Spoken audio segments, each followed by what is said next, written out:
CLNSradio.com, the home of Internet Sports Talk Radio.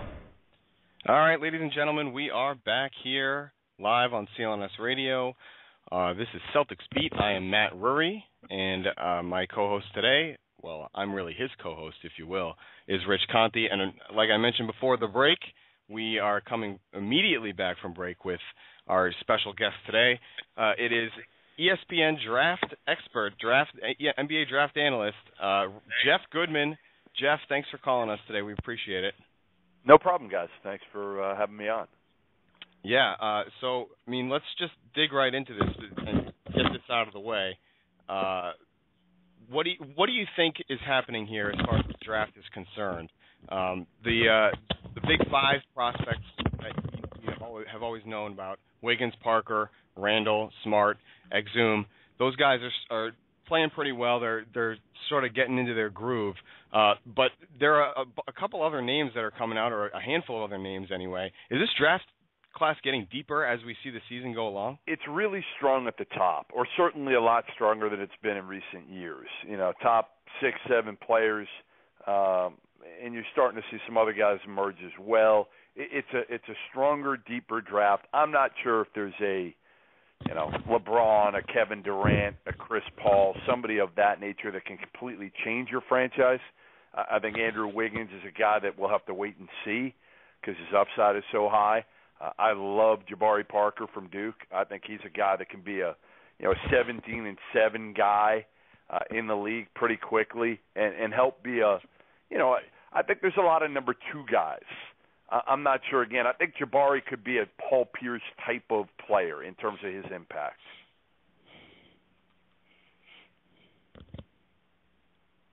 Rich, you have anything for him right now?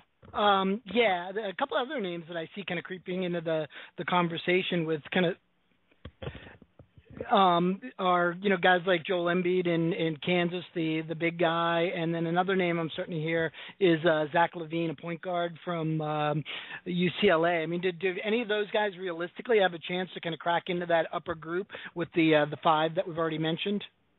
I think it's 2 right now. I think there's it's Andrew Wiggins and Jabari Parker to me are 1 and 2, and then there's a next tier, and that next tier is Julius Randle, a 6'9", 250-pound physical specimen, a freshman at Kentucky, Joel Embiid, who's a skilled 7-footer at Kansas, Dante Exum, who you guys mentioned earlier, is kind of a combo guard from Australia, who looks to be going to the league. He may still talk a little bit about going to college, but I think from everything my sources have told me, he's leaning towards going to the NBA draft. You obviously have Marcus Smart. You have Aaron Gordon at Arizona, who's kind of a combo forward right now. Noah Vonleh. So there's a lot. Zach LaVine, I think, is fighting his way from behind. He shot the ball extremely well so far. He's a guy a lot of people didn't know much about, UCLA freshman, really athletic wing. He could climb into that mix. We'll see. It's still a long season for a guy like that.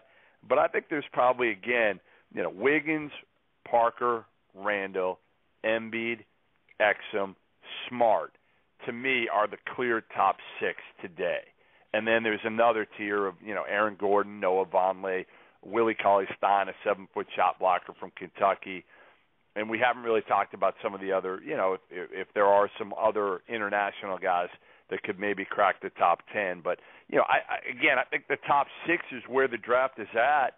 And I think that's where you get scared right now if you're a Boston Celtic fan because, frankly, They're nowhere near that top 6. Right, yeah. And, Jeff, I was going to say, people out there listening might be thinking, well, why are you guys talking about the top 5 or top 6? Because if the Celtics continue to play the way they've been playing and the rest of the East continues to be terrible, they are not going to even be in the lottery, and they will be picking from the middle. So are there players out there in the middle, or do you think the Celtics may be able to trade up in this draft? Of course, they'll be looking to do something like that. But first, are there players that you might see in the middle that could contribute to this team next year if everybody else is healthy and still around? Yeah, I mean, absolutely. There's guys in the middle that – and Danny Ainge has done a great job of evaluating guys over the years. He's out there. That's probably one of his biggest strengths, to be honest. But the other thing is, for Celtics fans, you're still 11-14. Okay, it's not like right now you're 10 games in front. I mean, if you look at where, let's say, Brooklyn is today, you're 3 games basically, or 2 games over Brooklyn. The Knicks, they look like a train wreck right now. You're only about 4 games ahead of the Knicks, who are towards the bottom of the Eastern Conference. So all it's going to take is one bad stretch, one 5-game losing streak, and you're going to go from where you're, I think, what are they, the number 4 seed right now in the East? Mm-hmm. Yep. Something like that. With a terrible record. Yeah, you could go from the 4 seed to a team that is in the equation for one of the top draft picks in the span of 2 weeks. So that's why they still need to be talking draft. And obviously with Rondo coming back, how does that change the entire complexion of this thing? Remember, their record last year with Rondo, I believe, I could be wrong, was worse than it was without him. Yeah, so, I think that again, absolutely is correct. Something to think about. That's all. Listen, I'm not the biggest Rondo fan. I never have been, just because, again, I think he over-dribbles. He's not a great shooter. I don't think he defends like he used to. He's a very good player when he wants to be, and he's not a leader. And that's going to be the key for this team is how do they react? How do these young guys react when Rondo's on the team? How does Jordan Crawford react to playing a more minimal role again? Yeah, we talked about that in the first segment, and to me, that's one of the most interesting storylines to play out over the next 8 to 12 weeks. Is when Rondo comes back, what happens with Jordan Crawford? Does he get moved? Does he make Rondo not expendable, but at least a trade more palatable, or does he slide into a slightly different role? Yeah. To me, I think you definitely trade one of them because Jordan Crawford's value will never be higher than it is today or in a month. And it depends what you can get for him. There might be a team that really likes Jordan Crawford right now, a contending team, and maybe somebody gets hurt for that contending team going down the stretch, and you can really get something for him. So I think that's certainly worth it. And I think they'll certainly explore the opportunities with Rondo once he gets back and shows whether he's healthy or not. Well, Jeff, speaking of trades real quick, tomorrow is the day that teams can start to trade the players that they've acquired in the off season. If I remember correctly. So and I mentioned trading up in the draft. Is there much talk that you know of at this point in the season about trading for draft picks or moving up in the draft? We've already seen Toronto ship Rudy Gay off, so they seem to be sort of giving up on their season already. Is that kind of an anomaly? Are teams trying to play hard, or are they talking draft trades right now? Well, I think it's hard to plan that way because you look at teams right now and you say to yourself, all right, if I'm going to trade for a draft, how do I know where this team's going to be? I mean, the Phoenix Suns are 13-9 right now. I mean, the Phoenix Suns, I repeat, are 13-9 right now. It's so early. What does that tell you? You may think you're trading for a team that's going to be in the lottery in a good spot, and right now, again, a lot can change. So I think you might see, teams trade for draft picks in the future or try to, but to put, to trade a guy right now for, I guess it's rolling the dice. I mean, that's the one thing you do right now is, if you can, Denver's 13-9 right now. So, do you say to yourself, hey, I'm going to roll the dice and try to get Denver's first round draft pick and just kind of, hope that the Nuggets are going to free fall in the second half of the season because, frankly, they don't have a lot of talent. There just aren't a lot of great teams in the NBA right now. I mean, you're seeing it. Again, you're seeing it with the Celtics record. You're seeing it with what the Suns are doing with some of these teams and their records. And, I mean, even a Lakers team that hasn't had Kobe, they're 2 games under 500, right on the verge of the playoffs. There's a lot of bad teams out there and a lot of mediocre players, and that's why, it's funny when I hear it this season a lot about, well, the draft isn't that good. Everybody's overrating these guys, Jabari Parker and Julius Randle, and I say to them, well, watch the NBA because there really aren't a lot of great players right now in the NBA. There really aren't. I mean, a lot of the really good ones are either hurt, older, and we're kind of seeing a change of the guard right now, and there's a few elite ones that are going to come out every night. But look at what LaMarcus Aldridge is doing out in Portland. I mean, he's dominating. And nobody thought, I've seen LaMarcus play since he was 15 years old and watched him over the years. And I love LaMarcus, but I never thought he'd be doing this and dominating NBA games and Portland have them in a position where they're one of the best teams in the league. He's a very good player. But again, I think you watch him, you watch Dwight Howard, what he does. Is Dwight Howard really that good? No, I think there just aren't a lot of really good big guys out there. I agree there. So he just can't score. I mean, he still can't score in the post. He's got no move moves other than overpowering people. That's all he does. Rich. So anyway, that's my spiel for that. Yeah, completely agree, Jeff. I mean, it seems like at least, half or maybe even as many as three-quarters of the teams in the league aren't sure yet whether they're going to be buyers or sellers. And, one of the things that seems to stand out to me is, you've got some teams that clearly seem like they have, less interest in being competitive. Utah, despite their record, Phoenix seems to be, trying to line up for a lottery pick. And, earlier you mentioned the Celtics being kind of afraid of where they are right now and getting kind of shut out of that top six. I wonder if there's kind of a market inefficiency out there right now with so many teams pointed at this draft. Does it really make sense to, ship away assets for, a chance at one of these guys, particularly if you're now bringing a 19-year-old into, what will effectively be a losing environment. And, it's dangerous to try to read Danny Ainge's mind, as we all know, but I don't think he's all too eager for the Celtics to, really bottom out and maximize the number of ping pong balls they have. If it happens, it happens, and he'll deal with it. But I think he's, really, I love the idea that you talked about, taking a bet on a team like Denver and trying to, make a deal to get a pick from them. That seems like the type of move that, has low risk, high reward, and the type of thing that Ainge might be looking at.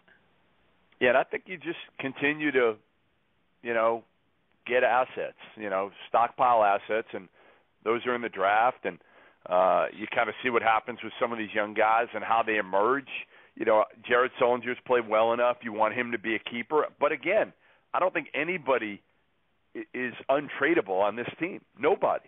I mean, you've got to look at every single person on this team and what can you get for them and how can you get that superstar, because, frankly, that's what they are. They're at least one player away from that superstar. Jared Sullinger's a good piece, probably a good starting four-man on a team that can, give you a consistent, 12-7 on a good team, on a good playoff team.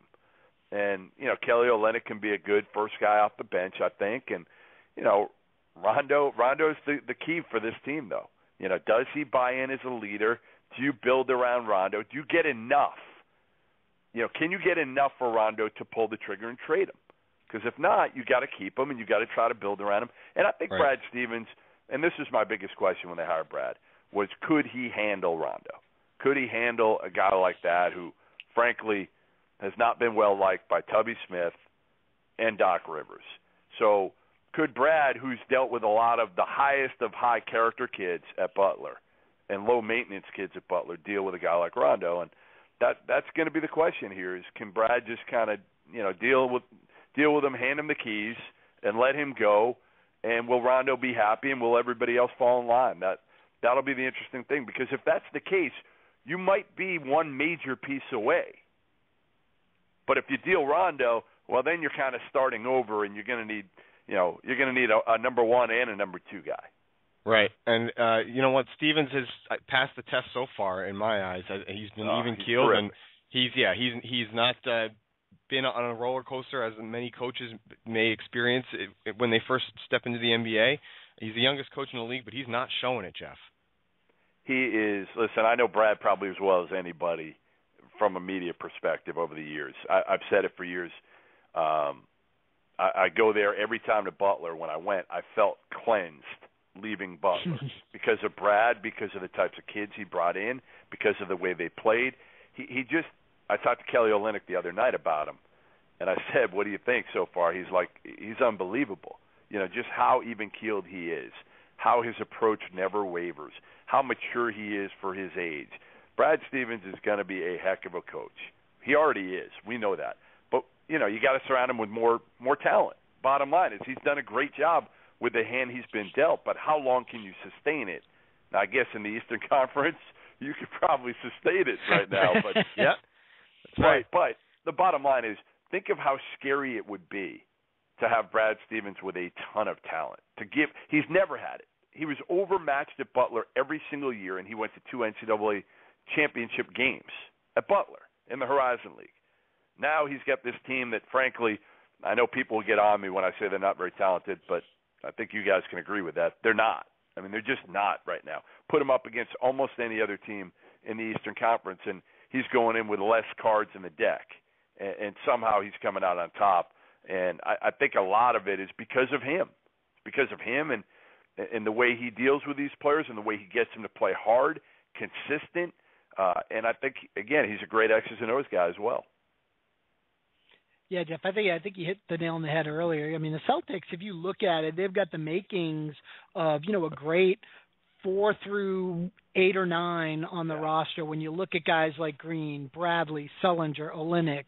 And then, the big question is, where does Rondo fit in terms of, being one of those top 3 guys, and who else can you bring to kind of put alongside him to, kind of serve as the focal points. And, earlier you mentioned that, a lot of these, ballyhooed names at the top of the draft this year that you see as more of kind of, really solid number 2 guys, with the possible exception of Wiggins, depending on his development. And, for the folks that really want to see the Celtics kind of dip into the very top of the draft, I have to wonder, isn't it, easier to potentially acquire that type of number 2 player by other means, whether it's signing a free agent outright or whether it's taking some of these assets that you've got and kind of doing like they did in 08, finding guys who've already proven themselves in the league but maybe haven't been in the right situation. And, Ainge, seems like he really understands the importance of culture and having a stable organization that a guy can come in and flourish in, and that's what he's tried to create, I think, with the long-term contract for a guy like Stevens. And for me, that seems like the more efficient way at, getting the team back into contention rather than relying on, bringing some 19-year-old in and expecting him to not only develop in, what might be a losing situation, but, to stick around, past that rookie contract when, he can have a real impact. Yeah. I think you got to do a combination of both. I think you've got enough draft picks that you're going to have to hit it with one of these guys, and you probably have Atlanta's this year in your own, which might both be somewhere between, 12 and 20. And I think a guy that, and I don't know their whole financial situation, but wouldn't it be interesting to see Brad Stevens reunited with Gordon Hayward and go after a guy like that? And, I think he's a restricted free agent. And that's a guy, because you're not going to get LeBron. You're not going to get an elite free agent to come here. You're just not right now. And I've said this before. I think having Rondo hurts you in that regard. Rondo's not a relationship guy. He's not a guy that knows a lot of these players around the league that are going to come to play with Rajon Rondo. So I think that'll hurt you getting the elite guys. He's got to show it on the court. Yeah, he definitely does. And I love you bringing up Gordon Hayward. I've been mentioning his name since Utah came to Boston for game 1 or 2 in the season earlier. I love that kid, and I think he'd be a great fit on this team. Jeff Goodman of ESPN, thank you so much for joining us. You can follow Jeff on Twitter at GoodmanESPN. Jeff, before we let you go, since you are a draft expert over there, who is your number 1 prospect right now? I have Jabari Parker at 1. I'm probably in the minority. I have Parker at 1. He's just so skilled, and you know what you're going to get. Andrew Wiggins is a higher upside, the kid from Kansas. He's so athletic, so talented. But, again, I just love Jabari Parker's toughness, his approach, his consistency. I'm not sure what you're going to get out of Wiggins down the road. Thank you, sir. We appreciate the call. As always, follow him on Twitter at GoodmanESPN. See you, Jeff. Thanks, Jeff. Thanks, guys. All right, there he goes, Jeff Goodman. That was some great stuff from him, a lot of good insight, and I couldn't agree more with a lot of the points he made there.